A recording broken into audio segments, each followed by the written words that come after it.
Ne plus jamais se mettre en colère ou être contrarié par quelqu'un. 12 leçons importantes du stoïcisme. Regarde-toi. Combien de fois t'es-tu laissé emporter? Combien de fois as-tu ressenti cette colère qui monte, ce feu intérieur que tu ne peux contenir? Une remarque blessante, une trahison, une injustice, et tout explose. Tu t'étais promis de rester calme, de ne plus réagir, mais une fois encore, tu t'es fait piéger. Pourquoi est-ce si difficile de garder le contrôle? Pourquoi la moindre provocation, le moindre regard, la moindre parole suffisent à déclencher en toi une tempête? Pourquoi es-tu encore l'esclave de tes émotions alors que tu devrais être leur maître? Le pire, c'est que cette colère ne t'apporte rien. Elle te consume. Elle épuise ton énergie. Elle te fait dire des choses que tu regrettes. Elle te rend vulnérable. Pendant que tu t'agites, d'autres gardent leur calme, observent et prennent l'avantage. Marc Aurèle disait « Celui qui s'emporte face aux choses extérieures est esclave de celles-ci. » Et si tu y réfléchis bien, il avait raison.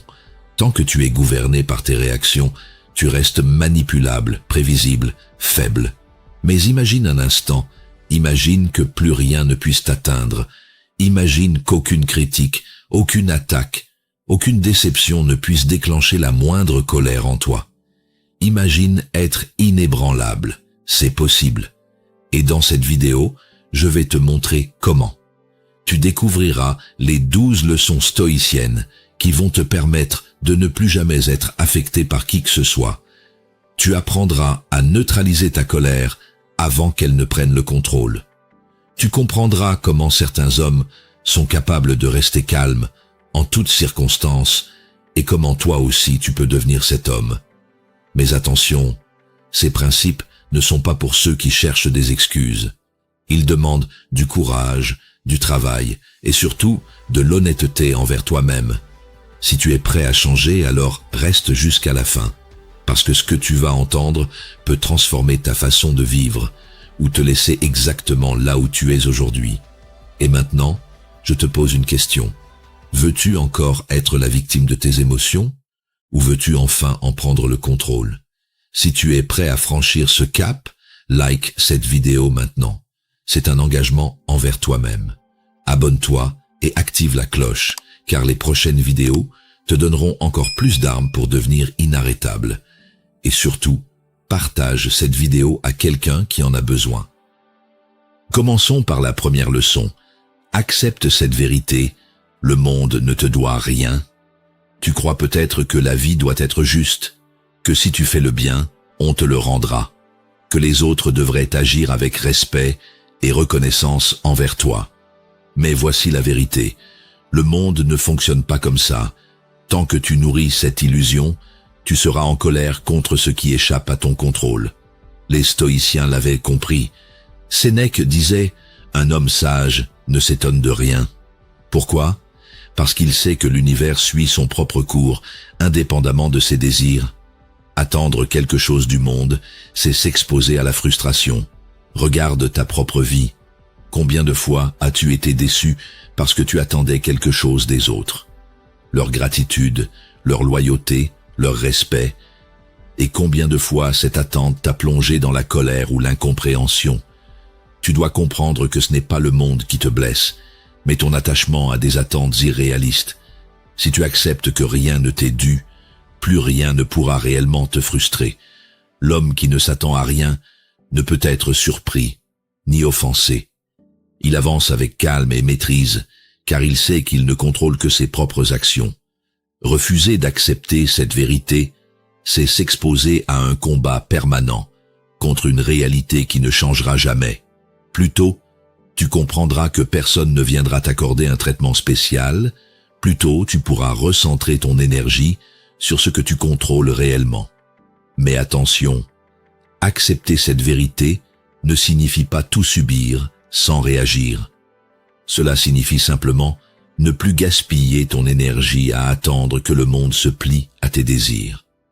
Un homme fort agit, progresse, construit. Il ne se plaint pas que la vie soit injuste. Il s'adapte, il trouve des solutions et il avance sans regarder en arrière, Alors aujourd'hui, abandonne cette idée que la vie te doit quelque chose. Personne ne viendra te sauver, personne ne te doit une quelconque réparation. Et c'est une bénédiction, car cela signifie que tu es libre, libre de bâtir ta force sans dépendre de rien ni de personne. Ce que tu ressens est une illusion, et plus vite tu l'élimines, plus vite tu accèdes à une sérénité totale. Passons maintenant à la deuxième leçon. Personne ne peut te blesser sans ton accord. Pense à la dernière fois où quelqu'un t'a blessé par ses paroles. Qu'est-ce qui t'a réellement fait souffrir? Est-ce l'insulte elle-même ou ta propre réaction? Réfléchis bien. Épictète disait « Ce ne sont pas les choses qui nous troublent, mais l'opinion que nous en avons. » Une insulte n'est qu'une vibration dans l'air. Elle n'a aucun pouvoir tant que tu ne lui en donnes pas. Imagine quelqu'un qui t'insulte dans une langue étrangère que tu ne comprends pas. Aurais-tu la même réaction? Bien sûr que non, car ces mots n'auraient aucune signification pour toi. Pourtant, quand on te dit la même chose dans ta langue, tu te sens attaqué, affecté, déstabilisé. Ce qui te blesse, ce n'est pas ce que l'autre dit, c'est l'importance que tu lui donnes. Tant que tu considères que l'opinion des autres a de la valeur, tu resteras vulnérable. Un stoïcien comprend que ce qui vient de l'extérieur n'a d'impact que s'il le laisse entrer en lui. Regarde autour de toi. Combien de personnes vivent dans l'angoisse du jugement? Combien se limitent par peur d'être critiqués, rabaissés ou incompris? Pourtant, les insultes et les jugements ne sont que du bruit. Seul celui qui y prête attention les laisse pénétrer son esprit. Un homme peut choisir de voir une critique comme une attaque ou comme une opportunité d'apprendre et de s'améliorer. Si tu considères chaque parole comme une simple information au lieu d'une attaque personnelle, alors tu reprends immédiatement le contrôle. À partir d'aujourd'hui, observe tes émotions. La prochaine fois que quelqu'un te provoque, ne réagis pas immédiatement. Respire. Ne donne pas à cette personne le pouvoir de te contrôler. Tu veux devenir inébranlable? Alors commence par cette règle simple. Aucune parole, aucune insulte, aucun regard ne peut t'atteindre sans ton consentement. Si tu maîtrises ce principe, tu n'auras plus jamais à te soucier des mots des autres, parce qu'ils glisseront sur toi comme l'eau sur la roche. Abordons maintenant la troisième leçon. Ce que pensent les autres ne te concerne pas. Tu passes trop de temps à t'inquiéter du regard des autres. Tu cherches leur approbation, leur validation, leur respect. Mais pendant que tu fais cela, tu te prives de ta propre liberté. Marc Aurèle disait « Tout ce qui arrive en dehors de ton âme n'a aucun pouvoir sur toi. » Et pourtant, chaque jour, tu donnes une importance immense à ce que les autres pensent de toi. Mais pose-toi cette question. Ces gens dont tu crains tant le jugement, ont-ils accompli quelque chose de grand? La plupart passent leur vie à commenter celle des autres, à juger, à critiquer. Mais ceux qui bâtissent, ceux qui avancent, ne perdent pas leur temps à ça. Tu veux savoir si l'opinion de quelqu'un a de la valeur? Regarde sa vie. Si cette personne n'a pas la vie que tu veux, alors son jugement ne vaut rien. Ne vis pas pour impressionner. Ne vis pas pour plaire. Vis en accord avec tes propres principes. C'est la seule validation qui compte. Rappelle-toi ceci. Les gens oublieront tes erreurs bien plus vite que toi-même. Combien d'événements qui te semblaient terribles il y a 1 an ont disparu de l'esprit des autres? Tu n'es pas aussi important dans leur esprit que tu le crois. Tu es ici pour grandir, pour progresser. Si tu limites tes actions par peur de l'opinion des autres, alors tu n'avanceras jamais. La seule personne que tu dois impressionner, c'est toi-même. À partir d'aujourd'hui, détache-toi du regard des autres. Ce qu'ils pensent de toi ne t'appartient pas. Ce n'est pas ton problème. Ton problème, c'est ce que toi, tu penses de toi-même. Et si tu veux être libre, alors commence par abandonner cette habitude toxique, celle de t'inquiéter de l'opinion de ceux qui ne vivent même pas ta vie. Passons maintenant à la 4e leçon. Laisse les provocations glisser sur toi comme l'eau sur la roche. Un mot peut-il te blesser? Une insulte a-t-elle réellement du pouvoir sur toi? Non.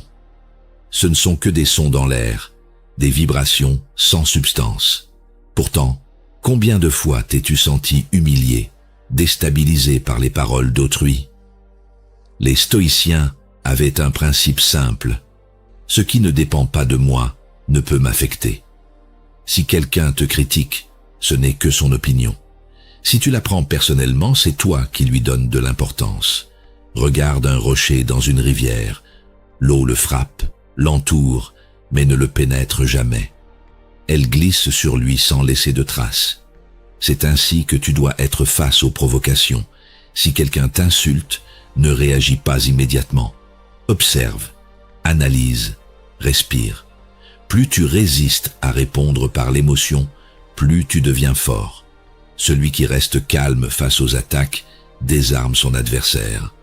Les grands hommes de l'histoire ne se sont pas laissés distraire par les insultes. Ils avaient une mission, une vision plus grande que les paroles des médiocres.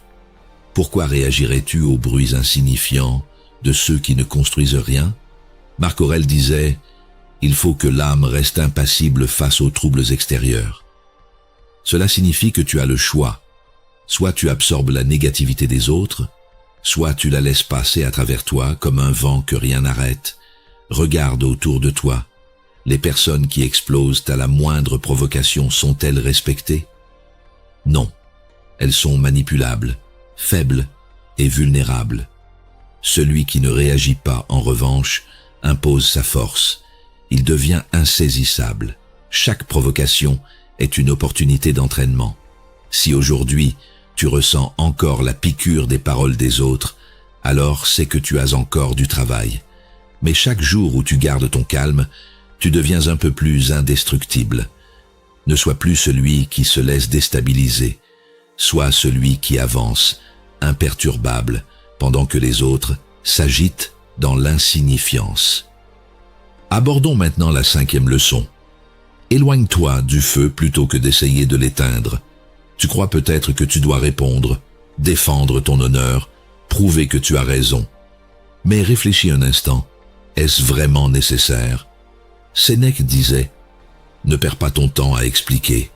Tes amis n'en ont pas besoin et tes ennemis ne te croiront jamais. » Combien d'énergie as-tu déjà gaspillé à vouloir convaincre ceux qui ne t'écouteront jamais? Parfois, la meilleure réponse, c'est l'absence de réponse. Certaines batailles sont inutiles. Tu ne peux pas calmer une tempête en lui criant dessus. Mais si tu refuses d'entrer dans la danse, le conflit s'éteint de lui-même. Regarde les conflits qui t'ont marqué. Combien auraient pu être évités simplement en ne réagissant pas? Trop souvent, c'est notre propre ego qui nous pousse à entrer dans des guerres inutiles. On veut avoir le dernier mot, on veut être reconnu. Mais à quoi bon? L'intelligence consiste à choisir ses combats. Les plus grands stratèges de l'histoire ne se sont pas battus à chaque provocation. Ils ont observé, attendu et agi uniquement quand c'était nécessaire. Si quelqu'un te provoque, demande-toi, cette bataille en vaut-elle la peine? 90% du temps, la réponse sera non. Alors, économise ton énergie et concentre-la sur ce qui compte vraiment. Un sage ne fuit pas le conflit, mais il sait quand il est inutile. Il sait que l'on n'éteint pas un feu en soufflant dessus. On le laisse simplement mourir. Si tu ressens une montée de colère, prends du recul. Ne réponds pas immédiatement. Respire, quitte la pièce, change d'environnement. Rien n'est plus puissant qu'un homme qui choisit ses batailles avec intelligence. Ce n'est pas un signe de faiblesse, c'est un signe de maîtrise absolue. Passons maintenant à la 6e leçon. Traite chaque offense comme un test de ta maîtrise. Tu veux savoir si tu as progressé dans ta maîtrise de toi-même? Observe ta réaction à la dernière provocation que tu as reçue. As-tu réagi avec colère ou as-tu su garder ton calme? Épictète disait « La liberté, c'est la capacité de ne pas être troublé par ce qui ne dépend pas de nous. » Chaque provocation est un test. Chaque attaque est une occasion de voir où tu en es sur le chemin de la maîtrise. Un boxeur qui veut devenir champion doit s'entraîner contre des adversaires plus forts que lui. De la même façon, ta patience et ton contrôle émotionnel doivent être testés pour s'affermir. Regarde chaque provocation comme une opportunité d'évolution. Si quelqu'un cherche à te mettre en colère, au lieu de réagir, demande-toi, vais-je échouer à ce test? Si tu cèdes, tu perds en puissance. Si tu restes impassible, tu gagnes en force. Les grands hommes ne sont pas inébranlables par nature. Ils le deviennent en répétant chaque jour cet exercice. Chaque insulte, chaque injustice, chaque critique est une opportunité de progresser. À partir d'aujourd'hui, change de perspective. Quand quelqu'un t'attaque, vois cela comme un entraînement, comme un test de ta solidité mentale. Et chaque test réussi te rapproche de l'invincibilité. La vie ne cessera jamais de te confronter à des situations injustes, à des personnes toxiques, à des moments difficiles. Mais ton travail, c'est de les utiliser comme un levier et non comme un frein. Alors, à chaque fois que la colère monte, dis-toi ceci. C'est une épreuve. Si je la réussis, je deviens plus fort. Si j'échoue, je devrais recommencer jusqu'à ce que je sois inébranlable. Ce n'est qu'en vivant cette philosophie au quotidien que tu pourras atteindre un niveau de calme et de puissance mentale qui te rendra intouchable. Passons maintenant à la 7e leçon. Ralentis ta réaction, contrôle ton impulsion. Quand tu ressens une montée de colère, que fais-tu instinctivement? Tu réagis immédiatement. Tu veux répondre, défendre ton point de vue, exprimer ta frustration. Mais c'est précisément là que tu perds le contrôle. Marc Aurèle disait « Attends avant de parler, afin de ne pas dire ce que tu regretteras plus tard. » La précipitation est l'ennemi de la sagesse. Le premier réflexe d'un homme faible, c'est de répondre sans réfléchir. Le premier réflexe d'un homme fort, c'est de ralentir. Regarde ceux qui ont un pouvoir véritable. Les grands dirigeants, les stratèges, les sages. Ont-ils besoin d'exploser pour s'affirmer? Non, ils maîtrisent leur rythme. Ils ne réagissent pas immédiatement, car ils savent que celui qui prend le temps d'observer détient le pouvoir. La colère est comme une vague. Si tu la laisses monter sans résistance, elle te submerge. Mais si tu prends du recul, elle se brise et s'éteint d'elle-même. Chaque seconde de silence que tu gagnes après une provocation augmente ta puissance mentale. C'est un exercice, et plus tu t'entraînes, plus il devient naturel. Le silence dans un conflit est souvent plus puissant que 1000 mots. Alors la prochaine fois que quelqu'un te provoque, ne réponds pas immédiatement. Respire, observe ce qui se passe en toi, regarde comment l'autre attend ta réaction, et savoure ce moment de maîtrise. Si tu apprends à ne plus réagir impulsivement, tu inverses la dynamique du pouvoir. Celui qui cherche à t'énerver se retrouve frustré par ton indifférence, alors que toi, tu conserves ton calme et ta clarté d'esprit. Un homme en colère perd sa capacité de jugement. Il dit des choses qu'il ne pense pas, prend des décisions précipitées et se met en position de faiblesse. Mais celui qui sait ralentir et maîtriser son temps de réponse devient intouchable. Maîtriser son impulsion, c'est imposer son propre rythme aux événements, au lieu d'en être victime. C'est là que tu passes de dominé à dominant, de réactif à stratège. Car si tu peux maîtriser ta réaction, tu peux maîtriser ta vie. Abordons maintenant la 8e leçon. Fais de la colère un moteur, pas une prison. La colère est une énergie. Elle te brûle, t'agite, te pousse à agir. Mais cette énergie, tu as deux choix. Soit elle te consume, soit elle te propulse. Les stoïciens ne cherchent pas à éliminer la colère. Ils cherchent à la canaliser. Car toute émotion, aussi destructrice soit-elle, peut être transformée en puissance. Regarde les grands bâtisseurs, les visionnaires, les guerriers. Ils ont tous connu la colère, mais au lieu de la laisser les contrôler, ils l'ont utilisée pour aller plus loin. Sénèque disait « Le plus grand remède à la colère est le délai ». Cela signifie que si tu donnes le temps à ta colère de se transformer, elle devient un carburant. Au lieu de te laisser ronger par la frustration, pose-toi cette question. Comment puis-je utiliser cette émotion pour me renforcer? Si quelqu'un te manque de respect, au lieu de t'énerver, améliore-toi. Si tu es frustré par une situation, au lieu de te plaindre, agis. Chaque once de colère peut être une brique que tu utilises pour construire, plutôt qu'une flamme qui détruit tout sur son passage. Celui qui sait transformer sa colère en discipline devient une force inarrêtable. Il n'est plus esclave de ses émotions, il s'en sert comme d'une arme. La colère mal dirigée est un poison qui affaiblit ton esprit et obscurcit ton jugement. Mais, quand elle est canalisée, elle devient un feu qui éclaire ton chemin et te pousse vers l'action. Ne confonds pas le calme intérieur avec l'inaction. Un stoïcien ne se laisse pas envahir par la colère, mais il ne reste pas passif face à l'adversité. Il convertit cette émotion en force motrice, en motivation indestructible.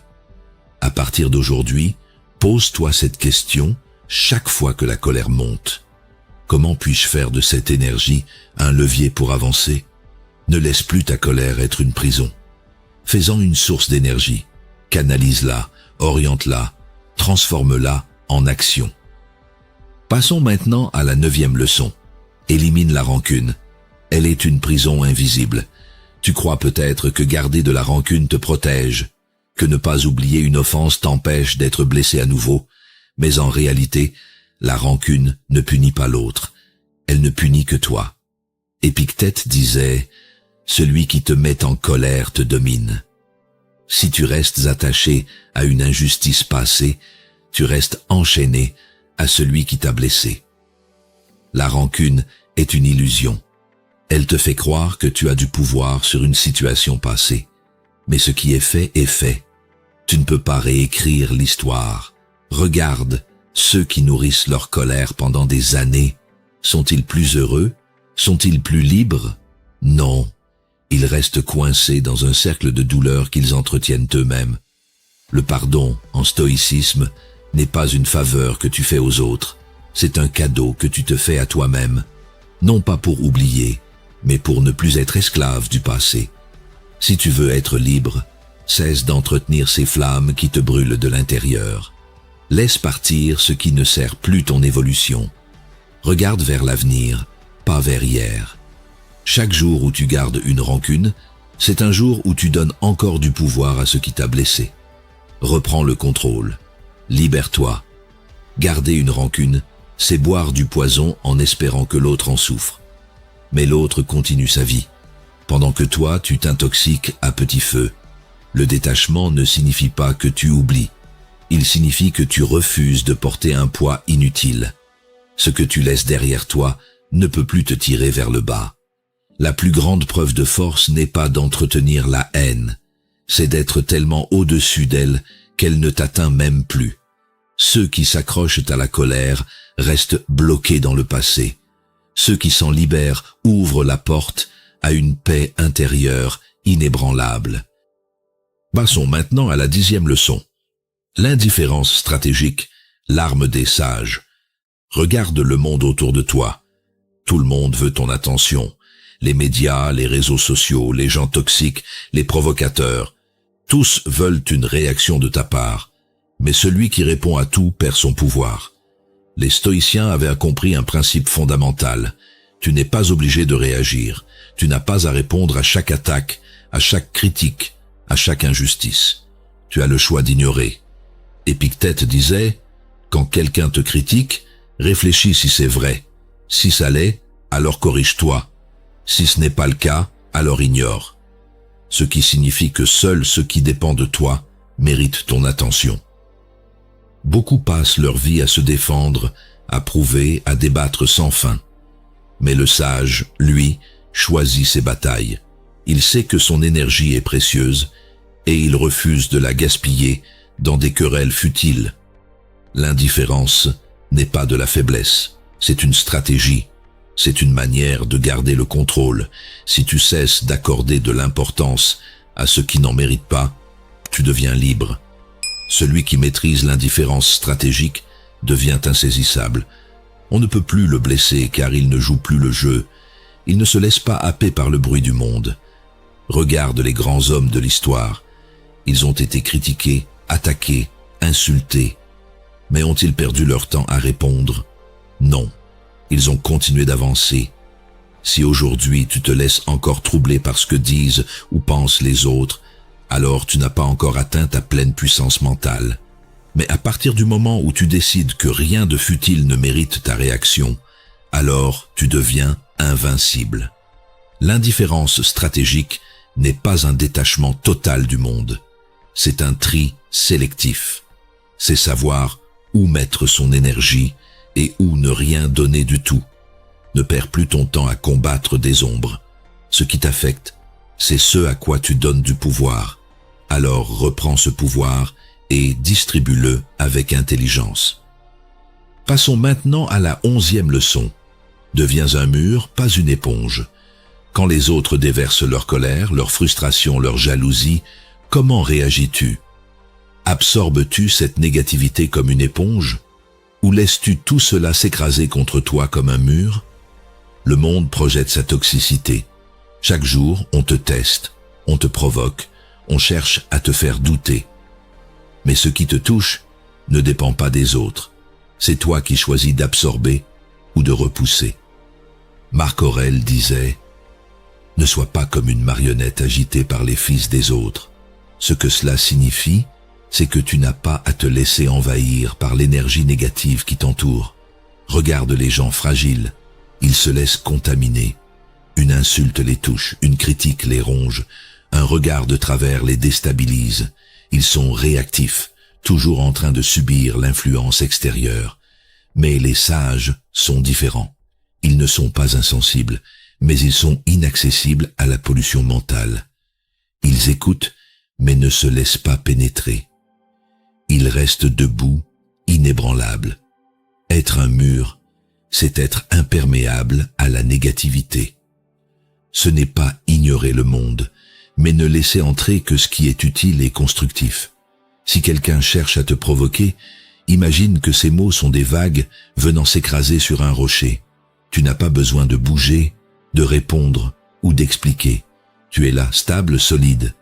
Quand tu comprends cela, tu changes radicalement ta perception des conflits. Tu n'as plus besoin de convaincre, plus besoin de t'expliquer. Tu choisis ce qui mérite ton énergie et tout le reste glisse sur toi. Le mental fort ne se forge pas dans le chaos, il se construit dans le silence intérieur. Plus tu cesses de réagir aux provocations extérieures, plus ton pouvoir grandit.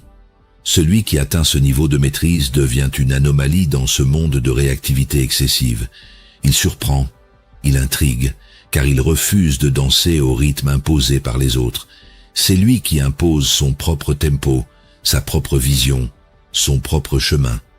À partir d'aujourd'hui, ne sois plus une éponge.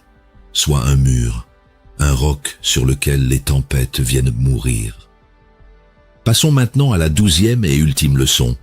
Se maîtriser, c'est être libre. Tout converge ici. Chaque leçon, chaque principe, chaque enseignement. Tout vise un seul but, la liberté absolue. Un homme esclave de ses émotions n'est pas libre. Il est contrôlé par sa colère, manipulé par les provocations, prisonnier des attentes des autres. Mais celui qui se maîtrise est un homme libre. Sénèque disait « Personne n'est libre s'il n'est pas maître de lui-même. » Car si tu ne peux pas contrôler tes pensées, alors tu n'es pas aux commandes de ta vie. Regarde autour de toi. Combien de personnes sont enchaînées à leurs émotions? Ils explosent au moindre conflit. Ils s'effondrent face aux critiques. Ils se laissent mener par leurs impulsions. Mais toi, tu n'as plus à fonctionner ainsi. Tu as maintenant toutes les armes pour garder ton calme, pour contrôler ton énergie, pour choisir tes réactions au lieu de les subir. Un homme qui se maîtrise ne dépend plus des autres. Il n'a plus besoin d'approbation, plus besoin de reconnaissance, plus besoin de réagir à tout. Il avance, imperturbable. Ce que tu viens d'apprendre n'est pas une simple leçon de philosophie, c'est un mode de vie, une manière de penser qui, si tu l'appliques, fera de toi un homme que plus rien ne pourra ébranler. À partir d'aujourd'hui, pose-toi cette question. Veux-tu être esclave de tes émotions ou veux-tu être libre? Car celui qui se contrôle contrôle son destin. Celui qui ne dépend plus de l'opinion des autres gagne une sérénité que rien ne peut troubler. Il ne cherche plus à prouver, à plaire, à réagir. il est simplement en maîtrise. Regarde les plus grands esprits de l'histoire. Ce ne sont pas ceux qui réagissent au moindre affront, ce sont ceux qui avancent sans se laisser distraire par le bruit du monde. Le contrôle de soi n'est pas une privation, c'est un affranchissement, c'est le sommet du pouvoir personnel. Quand tu atteins ce stade, plus rien ne peut t'arrêter. Regarde le chemin que tu viens de parcourir. 12 leçons, 12 principes qui, s'ils sont appliqués, te rendront inébranlable. Tu as appris à briser tes illusions, à comprendre l'origine de la colère, à contrôler tes réactions, à transformer l'adversité en puissance, à ériger une barrière mentale contre la négativité. Et maintenant, une question demeure. Que vas-tu en faire? La majorité des gens écoutent, comprennent et oublient. Ils retournent à leurs vieilles habitudes, à leurs émotions incontrôlées, à leur réactivité impulsive. Mais toi, tu as un choix à faire. Soit tu laisses ce savoir s'évaporer comme un simple divertissement, soit tu décides qu'à partir d'aujourd'hui, tout change. Sénèque disait, « Nous souffrons plus dans notre imagination que dans la réalité. » Pense-y. Combien de fois as-tu laissé des mots, des regards, des situations contrôler ton état d'esprit? Combien de fois t'es-tu laissé envahir par une colère inutile? Mais tout cela appartient au passé, car maintenant, tu sais que la force véritable n'est pas dans la confrontation, mais dans la maîtrise. Alors ne laisse pas cette transformation en rester au stade de l'intention. Applique, expérimente, teste ces principes pendant 3 jours et vois la différence. Et quand tu verras que ton esprit peut être une forteresse impénétrable, tu n'accepteras plus jamais d'être esclave de tes émotions. Si cette vidéo t'a apporté une prise de conscience, prouve-le-toi à toi-même. Like cette vidéo. Ce n'est pas juste un geste, c'est un pacte que tu passes avec toi-même. Abonne-toi, car ici, nous ne parlons pas de motivation temporaire, nous forgeons des esprits puissants. Active la cloche parce que la maîtrise de soi ne se construit pas en une seule leçon. Et surtout, partage cette vidéo. Si quelqu'un dans ton entourage lutte encore contre sa propre colère, offre-lui cette opportunité de transformation. Maintenant, la décision t'appartient. Continuer à être une victime de tes émotions ou prendre le contrôle et devenir un maître de toi-même. Et souviens-toi, celui qui se maîtrise aujourd'hui contrôle son destin demain.